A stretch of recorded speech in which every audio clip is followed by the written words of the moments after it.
Thank you, Caitlin. Then Jesus was led by the Spirit into the wilderness to be tempted by the devil. And after fasting for 40 days and 40 nights, he was hungry. And the tempter came to him and said, "If you are the Son of God, command these stones to become loaves of bread." But he answered him, "It is written, man shall not live by bread alone, but by every word that comes from the mouth of God." Then the devil took him to the holy city and set him on the pinnacle of the temple. And he said to him, "If you are the Son of God, throw yourself down, for it is written, he will command his angels concerning you, and on their hands they will bear you up, lest you strike your foot against a stone." And Jesus said to him, "Again, it is written, you shall not put the Lord your God to the test." Again, the devil took him to a very high mountain and showed him all the kingdoms of the world and their glory. And he said to him, "All these things I will give you if you fall down and worship me." Then Jesus said to him, "Begone, Satan, for it is written, you shall worship the Lord your God and serve him only." Then the devils left him, and behold, and angels came and ministered to him. Father, I just thank you so much just for bringing us all here today, Lord, and just everyone's here for your reason, God. And I just pray tonight that it will be your words and not mine. In Jesus' name I pray. Amen. We're on our second week now of the Drop the Topic series, where y'all put the topics or questions in the box. And last week, if you didn't hear it, Steve talked about what it means to be a true follower of Christ. So if you weren't here last week to hear that, I encourage that you get on to the Facebook group and go listen to his message if it's up there yet, because it was quite awesome. And the question that was submitted that we're going to talk about today is, what is temptation and how do I resist it to honor God? Which I love this question for a number of reasons. First of all, the way that it flows in the series that we're doing. Because last week we talked about what it meant to be a true follower of Christ. And to me, one of the first truths that we need to establish as Christians, that even though we have accepted Christ, and even though that we are His now, we're still going to experience temptation. And in fact, Jesus, whenever He started His ministry, as we read here in His temptation, prior to this He was baptized, and then He goes out in the wilderness. And then the first thing, right before He begins His ministry, He's tempted. And I believe the order that the series came in and the order that Matthew wrote the gospel under God's direction is just a sign that, yes, once we become Christians, we're still going to experience that temptation. And I love the question just because if I were to ask the question, I probably would have left the first part out. And I would have just said, how do I resist temptation to honor God? Because that's the second half of the question. But as I was planning this sermon for this week, I saw myself going back to the first part of the question a lot on what is temptation. And I learned so much about it this week. And one of the things that I discovered is we can't answer the question how to resist temptation unless we understand what temptation is. And yeah, we can all probably spit out the definition of what temptation is, but we truly have to understand how it works. Like, what are the workings of it before we can go out and defend against it. It's like every Monday, whenever I was in high school, the first thing we got when we walked into athletics was this. It was a scouting report for the game that would be played later on in the week. And as you can see, it's pretty thick. It has all their plays, all their schemes, all their tendencies. And the process behind that is that they can't just tell us to go out there as a defense and say, hey, go out there and tackle the man with the ball. That's only going to go so far. So I can't come up here today and say, all right, this is how you resist temptation. Go out there and resist temptation unless we understand how temptation works. So tonight as we go through, we're going to look at first, of course, what is temptation? And more in depth as it pertains to the Bible, temptation and sin. And then secondly, we're going to look at where temptation comes from, or where it doesn't come from. And then we're going to look at why there is temptation, or some reasons why there's temptations. And then finally, how to resist it. But again, it's very important that we understand how it works, where it comes from, before we can go out and defend it, because we can't defend something that we don't know. And so, I went out and I was trying to answer this first question, what is temptation? Now obviously, as I said earlier, we know what temptation is. Like, you're on a diet, and there's a cookie in front of you, you're tempted to eat the cookie. But obviously, that's not what the question is about. It's referring to temptation as it deals with sin. So, I started trying to think of like an illustration or a metaphor to be able to define this, because that's what like speakers do, they have to come up with metaphors. But I was trying to think, and I was trying to think of a really good one, but I just kept getting caught up, and I kept coming back to one thing. And I was trying to come up with a different illustration, but it was actually two things. And so I finally just said, all right, fine, I'll just go with one of these two illustrations. So the one I decided to go with is this. So follow me closely. If I had to say what temptation is, I would say temptation is the cheese. As most of you all are probably confused. There's probably a handful that's figured this out already. Because when I say temptation is the cheese, what I mean is this. It smells good. It tastes good. It's appealing to the eye. It's appealing to your senses. And you're hungry, so you want the cheese. But you go up there, you get the cheese, and the mouse is dead. And that's kind of how temptation works. Except for, it's probably more like the newer types of mouse traps, the meaner ones, where the mouse goes up there, he's lured in by the cheese, the cracker, whatever, and he goes up there, he's eating the cheese, he's like, oh, this is nice, I didn't get my back snapped in half, I'm alive. But then he goes to leave, and he's like, uh-oh, and he's stuck. He's stuck in all that sticky, gluey stuff that the newer mouse traps are made out of, so I guess it's like cleaner or something. I don't really understand the process, it's just meaner. And what happens is he's stuck, and he's trying to get out, but the more he struggles, the more he goes, he just finds himself, now all this stuff is in his fur, and he just can't move in. And then it's ironic because he went there to get cheese, and now he's just stuck there, and he can't eat at all. He's just left there to die of thirst or hunger, and just a slow, painful death. And he's stuck there, and he's just like, how am I going to get out? How am I going to get out? And he starts crying for help. He's like, Minnie, Donald. But Minnie's just like, sorry, Mickey, I'm the star of the show now. Like, I don't need you.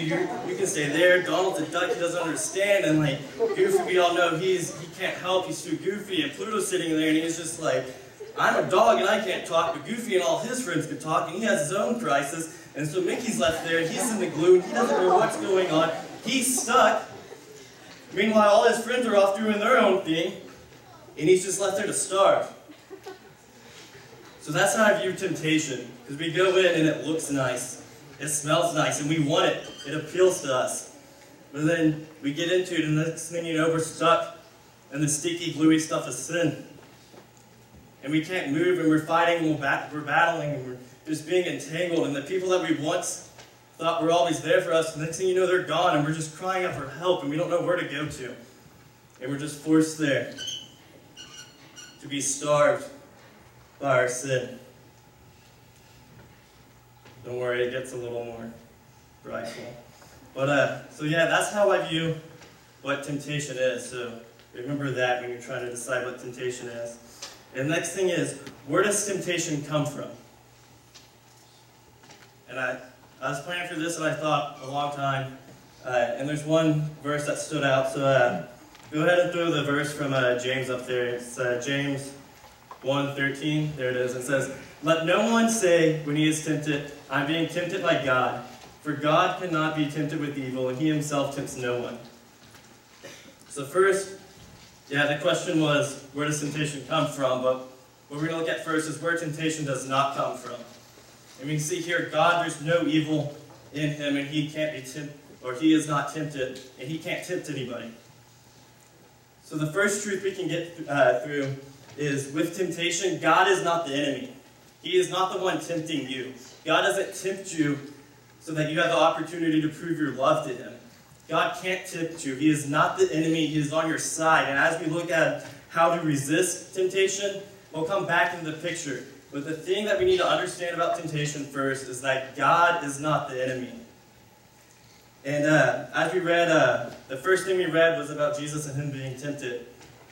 And it was pretty clear who was tempting him there. It was Satan. So if I want to say, where does temptation come from? We established the fact that it does not come from God. And the second truth I think we can come upon is, it comes from Satan. It comes from the enemy.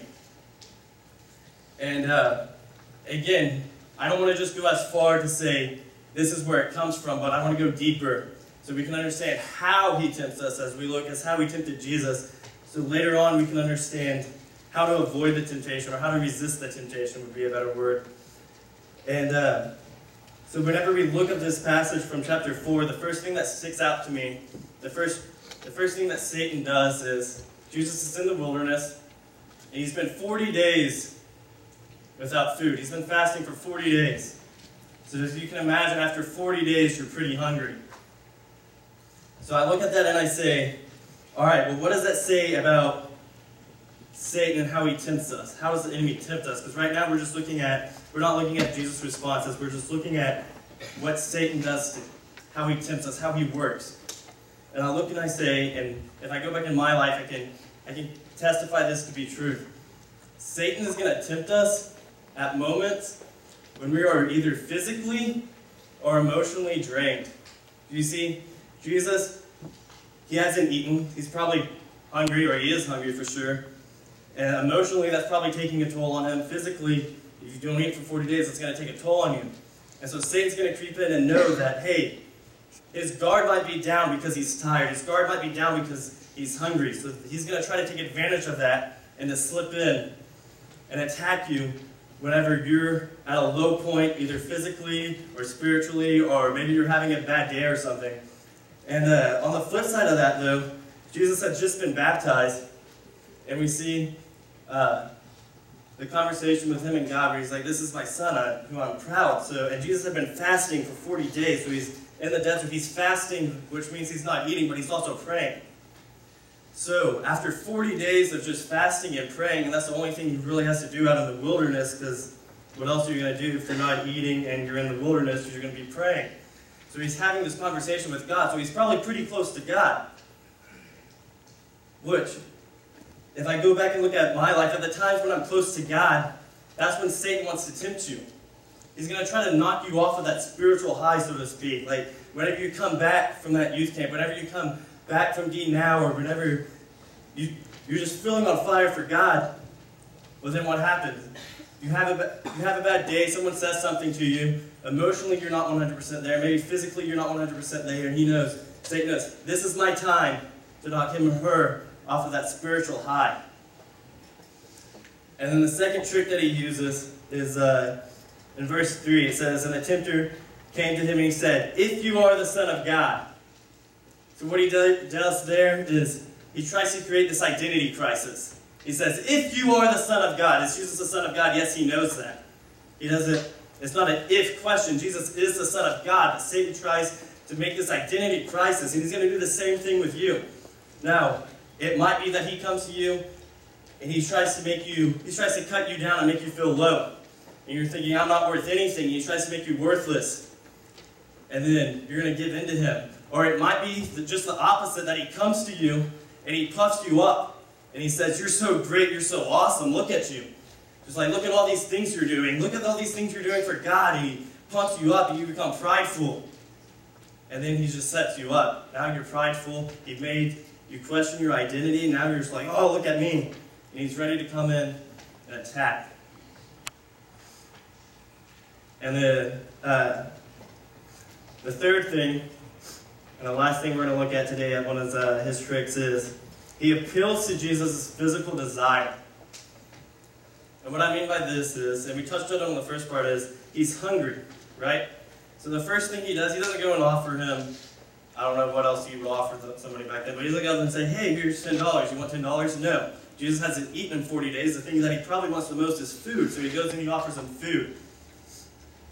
Which, if throw the verse from James back up there, because this leads in perfectly to the third point, because we discovered that temptation does not come from God, it comes from the enemy, it comes from Satan. And then thirdly, we can find in verse 14, he says, but each person is tempted when he is lured and enticed by his own desire. The desire, when it conceives, gives birth to sin, and sin, when it is fully grown, brings forth death. So you see, temptation is going to come from Satan. It's going to come from the enemy. It's going to come from him trying to knock you off of that spiritual high, but it's also going to come from yourself. It's going to come from your own desires. It's going to come from your heart, because we have a heart problem. And that's, we're going to bracket this and kind of look, pay more attention to this whole desire thing whenever we discuss how to resist temptation. But just keep this in mind, that temptation, it also comes from your own heart. So many times we want to go out there and we play the excuse, well, oh, Satan made me do it. But no, as we see here, temptation comes from your own desires. So you have just as much to play in that most of the time. So, the next question is why? Why do we have temptation as Christians? Like, what's the point of it? What is it? And the first thing is this. We're going to look at, like, why would Satan want to tempt us, or what, like, why does temptation exist? And it's this. If you go back, and I love doing this, just whenever I have a question, just think big picture, the whole Genesis to Revelation scheme of things. And if we go back, we can see in Genesis 3, when the fall comes, throughout the New Testament, the Old Testament, we're taught that sin entered man. And from that point on, man has a desire, has a sin nature to turn away from God. We're plagued, we're cursed. Or plagued was a better word, I should have just stuck with that. We're plagued with that sin. And we have that desire to sin. And you might say, all right, yes, I understand that, and I understand that the whole there's a battle between my soul, but how come after I accept Jesus and He saves me, how come that sin, or that desire to sin, still might be there? How come I'm still experiencing temptation if I've been saved? Well, the thing is, number one, that God gives us free will. And the second thing is that whenever He comes and He saves us, it's a process of Him cleansing us. He doesn't just, He cleanses us immediately, but it's a process of Him making us right. And so what happens is, at the time, for as long as we're on this earth, we're going to have our spiritual self that desires to do right, but we're still going to have our flesh that still has that desire to do wrong. And as we see here, the temptation comes from that desire. And you might think, well, why doesn't He just get rid of that desire? And there's many answers, there's many answers to that. There's many ways that we could think. And to an extent, we don't really know why, but we just know that the fact is that our flesh still exists, so we're still going to have that desire. And the second thing is that God has faith in us. You might be thinking, well, what does that mean? And what I mean by that is this, that God, He never tempts us, but obviously He allows temptation to happen to us. As we've seen in Job, when he goes through his trials, Satan comes before God and has to ask His permission before he can go and do something. So God does allow the temptation, and in that conversation with God and Satan comes to him, and he goes up there and he's kind of asking God, like, hey, like, who can I tempt, or who can I cause this trial? And God's just like, look at my servant Job. He's on fire for me. He is awesome. And Satan's just like, well, yeah, but I bet if you take everything away from him, he'll curse you. And what God does, God gives Satan permission to do exactly that. To take everything away from him, to take away his family, to take away his house, his servants and stuff. And the reason why God allowed that to happen is because God had faith in Job. God had faith that Job would not turn his back from him, would not curse him just because he had things taken away. So whenever God allows temptations to happen to us, it's like His way of going out there and saying, I trust you, I know what's going on, but I trust that you will still do right. Just like He trusted Job to continue to praise Him and not to curse Him. So then, so we looked at what is temptation with the whole mousetrap illustration. Then we looked at where it comes from. And we learned that it does not come from God. That it comes from the enemy, but it also comes from our own desires. So finally, let's look at how to resist temptation. And the first point that I would make on how to resist temptation is this: to know that there is a way out. In 1 Corinthians 10:13, do we have that? I believe it's up there. It says, "No temptation has overtaken you that is not common to man. God is faithful, and He will not let you be tempted beyond your ability. But with temptation, He will also provide the way of escape that you may be able to endure it." And from that verse, we can see two things that will help us resist temptation. Number one is that we know that there's no temptation that we go through that someone else hasn't already gone through. We can look back and we can look at Matthew 4 and say that even Jesus went through temptation. And Matthew 4 records it, but throughout Jesus' entire life, He was being tempted. And then we can also look up there and we can say that no matter what temptation I'm going through, that God has provided a way out, that He's not going to allow me to be tempted by anything that I can't bear. So, whenever you're going through temptation, always keep that in mind, that there is a way out. Because you have to have that winning mindset before you can really do anything. You have to know that there is a way out before you can start to seek to find that way out. And the second point would be this: don't make it easy for Satan. Don't make it easy for the enemy. And what I mean by that is, we know we're going to be tempted. Jesus was tempted. We look at Paul, who's the author of most of the New Testament. He says, look, the things I want to do, I don't do, and the things I don't want to do, I do. We see that even Paul struggled with sin. Even Paul struggled with temptation. So don't make it easy. Don't set yourself up for failure. It's like this. You're going to cheat on a test because you don't know the answers, right? If you know the answers, there's no reason to cheat. So if you go and you study for the test, and you know the answers, then you're not going to be tempted to cheat. So we can apply that same thing with temptation. If we go out there and you know that you struggle with temptation with you and your girlfriend or you and your boyfriend, don't be alone. If you know that you struggle with talking bad about people, with gossiping, and you see a bunch of people and they're huddled together and it obviously looks like they're talking about somebody, don't go over there and just join in the conversation or just think, well, you know what, I have this temptation, I have these urges when I'm around my boyfriend, when I'm around my girlfriend, but I think I can handle it, No. Don't set yourself up for that temptation. Or another one is the whole question of, how far is too far? And we want to go up there, we want to toe the line. And it's like, well, it's not sin, but we're doing two things there. First of all, we're going up there and we're feeding that temptation.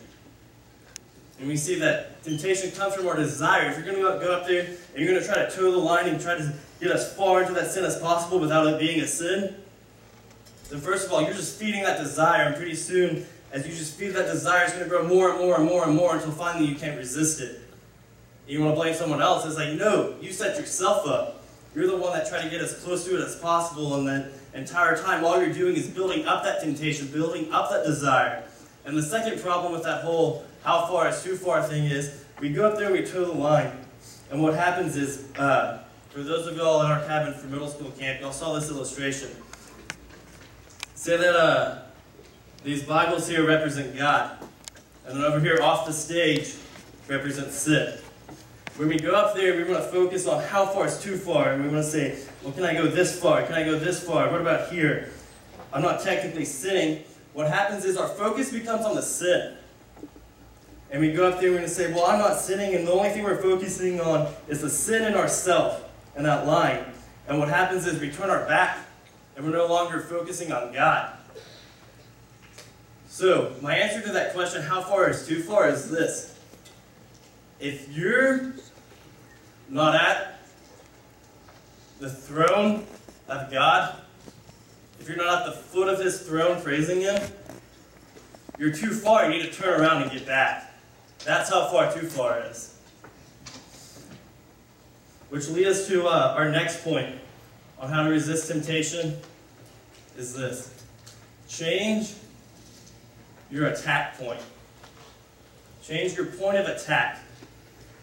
Because like I said earlier, with the whole how far is too far thing, where we're going to go up there and we want to toe the line or make boundaries and maybe say, well, I'm only going to go to this line.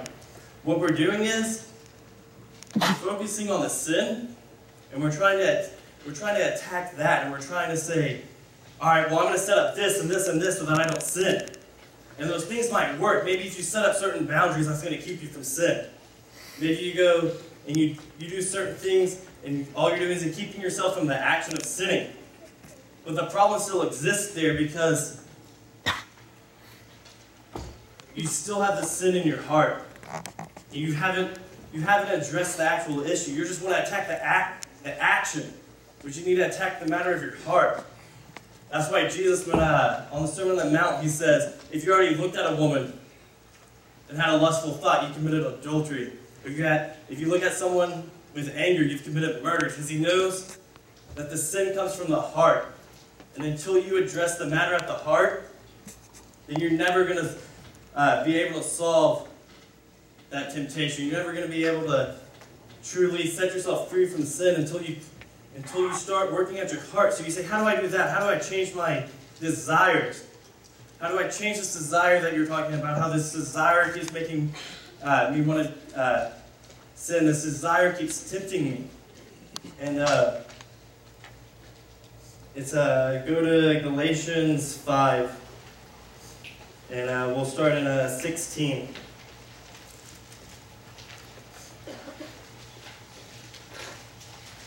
And it says, "But I say, walk by the Spirit, and you will not gratify the desires of the flesh.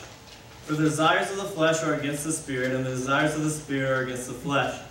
For these are opposed to each other, to keep you doing the things that you want to do." So here in Galatians, Paul answers and he says, walk by the Spirit. And what that means is keeping your focus on God. Keep your focus on God, having your quiet times, focusing on that relationship with Him, and you will feed the Spirit, and you will gratify the Spirit's desires. And your desire will no longer be to go and do that sin. Your desire will be to do the will of God. But instead, if we feed our fleshly desires, if we go up there and we want to focus on the sin, and we just want to say, well, I'm going to get as close to that as possible while still being considered a good person, then what we're doing is we're just feeding that desire, and we're feeding the flesh. And so what that's going to do is it's going to take us farther and farther away. But if you feed the Spirit, and you focus on God, then that desire is going to lessen. Your desires not to do other things, your desire to do things that go against God's will aren't going to be as strong. If you're in God's words, if you're focusing on Him, if you're continuing to try to go and learn more about Him and just to further your relationship, if you're having that constant conversation with Him, if you're feeding the Spirit, your fleshly desires will start to lessen. And then, go ahead and throw the picture of the horse up there, Caitlin. And we'll read the verse that goes along with this picture first.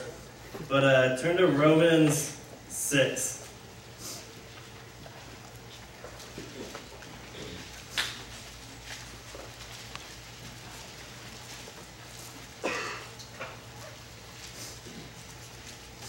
We're going to begin in verse 5. I guess you can put that up there. I really didn't think that through. Put the verse up there. I'm sorry. I'm throwing curveballs at you. We'll look at the horse later. And we see in 6:5, yes, that's where we started out. It says, "For we have been united with Him in death like this, we shall certainly be united with Him in a resurrection like this. We know that our old self was crucified with Him in order that the body of sin might be brought to nothing, so that we would no longer be enslaved to sin, for the one who died has been set free from sin." And then verse 8, "Now if we have died with Christ, we believe that we also live with Him. We know that Christ, being raised from the dead, will never die again. Death no longer has dominion over Him. For the death He died to sin once and for all, but the life He lives to God. So you also must consider yourselves dead to sin and alive to God in Christ Jesus. Romans 6:5 through 11. So now we can look at the horse. And the reason why I put this horse up here to illustrate this verse is this. Is that the horse, he's staying put because he's chained up. But he's chained up to a chair. And we all know that if the horse just walked away, the chair would move with it. The chair has no power over him, but the horse believes that it does. And here in sin it says, or here in chapter 6, it says that our old self was crucified, that the body of sin might be brought to nothing. So a lot of times we live our lives like this horse, and we act like this sin has us chained up, and that we don't have, and that it has power over us. But in reality, the sin has already been defeated, and it doesn't have power over us as believers. But Satan's going to make that mind trick with us and think that we can't get away from that sin. He's going to tell you, look, you're too far caught up into this. You've already fell short to this temptation, and you're in sin, and there's no way out now. But in reality is, we're not chained up. We're like the horse. Through God and His power, we can walk away and just pull the chair out. Now you might be saying, well, I don't necessarily feel that way, because you see, I feel more like the mouse we talked about earlier, who's all caught up in the sin. And he's struggling, he can't get out. That's how I feel trapped. And there's no way out. I feel like there's no one there for me, just like the mouse. But remember, I said I thought of two illustrations. If you remember anything, remember this. Remember that we are not mice. We are like fish. And what I mean by that is this. We might be lured to the fake fish or the worm or whatever the fish is being baited towards. Or maybe we're like that fish who goes and he has family problems. He's being raised by a single parent. And he's got, some of y'all know where I'm going, maybe he doesn't look like the rest of the other fish. He's got deformity or something. And he's just trying to fit in. And he's just out there. And he's trying to impress his friends. He said, you know what? I'm going to go out there in the deep blue waters. And he goes up there. He touches the butt. And he goes up there and he tries to touch the boat to go. Yes, Nemo. He goes out there and he tries to impress his friends. Yes. He tries to touch the boat.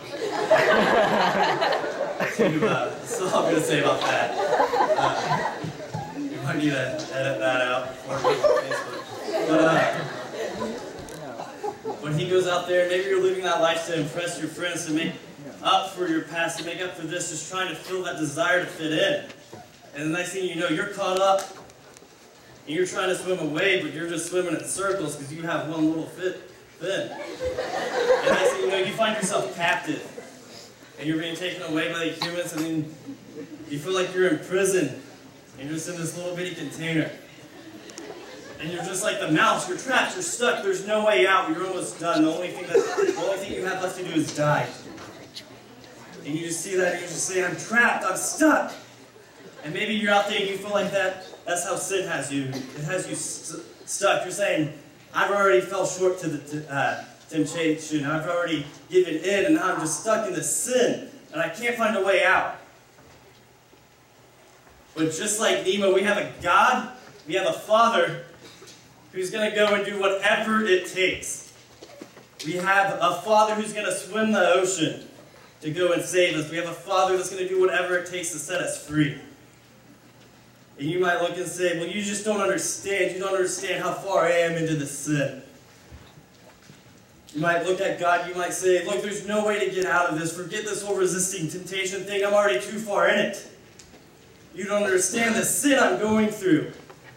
But he'll look at you and say, I know exactly the sin you're going through. And the reason I know that sin you're going through is this. Because I was there. When I took that sin that you feel like has you entrapped. That you feel like this sin has power over you. and that you can't get away from it, and it's become your master, it's become your entire life. That very sin that you think you can't get away from, I was there when I made that sin into my son. And I was there when I saw the weight of that sin just destroy him. And I was there when I took that sin along with my son and I put it on a cross and I slayed it. But I was also there 3 days later when I raised my son. But you know what? I left that sin behind me because I defeated it. So don't tell me I don't know that sin you're going through, because that sin was me at one time and it died along with me. But I'm alive and that sin's dead. So stop acting like that sin's your God. Stop acting like that sin's your master, and come to me because I'm alive. So, in conclusion, I'll say this. If sin has you feeling like this horse, that you can't get away, remember that you have a God that loves you and that has already paid a price. And whenever Jesus died on the cross to set us free from sin, he didn't just die to set us free from the punishment of sin, but he died to set us free from sin itself. Our reward doesn't come whenever we die and go to heaven. Our reward is now that we're able to have a relationship with God, and that he has set us free from that sin, and we are no longer enslaved as we once were. We are no longer slaves to sin, but we are his children. And that God, though it feels like maybe at times that you want to blame him, that he's tempting you, no, he's not the enemy, he's on your side. And if you come to him